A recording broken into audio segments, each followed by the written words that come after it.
ಕೃಷ್ಣ ಗರುಡಾರೂಢನಾಗಿ ಬಂದ. ಎಲ್ಲೋ ಒಂದು ಕಡೆ ಇಳ್ಕೊಂಡ, ಎಲ್ಲೋ ಹೆಲಿಪ್ಯಾಡ್ ಇತ್ತು ಅಂತ ಕಾಣುತ್ತೆ, ಅಲ್ಲೇ ಇಳ್ಕೊಂಡ. ಗರುಡಾರೂಢನಾಗಿ ಬಂದವನು ಇಳ್ಕೊಂಡ. ಗರುಡ ಬಂದ ರೆಕ್ಕೆ ಗಾಳಿಗೆ ಅದು ಅಷ್ಟು ಗಾಳಿ ಬೀಸ್ತು. ಸ್ವಯಂವರ ಮಂಟಪದ ಬಾಗಿಲೆಲ್ಲ ಹೊಡ್ಕೊಂಡು ಆ ಕುರ್ಚಿ ಅಲ್ಲಾಡಿ ಕುರ್ಚಿ ಮೇಲೆ ಕೂತವರೆಲ್ಲ ಬಿದ್ದರಂತೆ, ಅಷ್ಟು ಗಾಳಿ ಬೀಸ್ತು. ಆಮೇಲೆ ಸುಧಾರಿಸ್ಕೊಂಡು ಎದ್ದು ಮೀಟಿಂಗ್ ಮಾಡಿದರು, ಏನಿದು ಗಾಳಿ ಅಂತ. ಯಾರೋ ಹೇಳಿದರು, ಕೃಷ್ಣ ಬಂದಿದ್ದಾನೆ, ಗರುಡಾರೂಢನಾಗಿ ಬಂದಿದ್ದಾನೆ, ಗರುಡನ ರೆಕ್ಕೆ ಗಾಳಿ, ಅದಕ್ಕೋಸ್ಕರ ನಾವೆಲ್ಲ ಬಿದ್ವಿ ಅಂತ. ಆಗ ದುಷ್ಟಚತುಷ್ಟಯರು ಅಂತಿದ್ರು ಆ ಕಾಲದಲ್ಲಿ.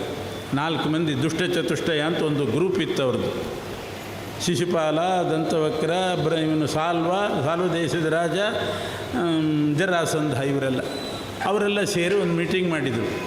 ಕೃಷ್ಣ ಬಂದಿದ್ದಾನಂತೆ, ಅದು ಗರುಡಾರೂಢನಾಗಿ ಬಂದಿದ್ದಾನೆ ಅಂದರೆ ಕಿಲ ಈಶ ಪಕ್ಷಿ ವಾಹನ, ಅವನು ನಾರಾಯಣನೇ ಸರಿ.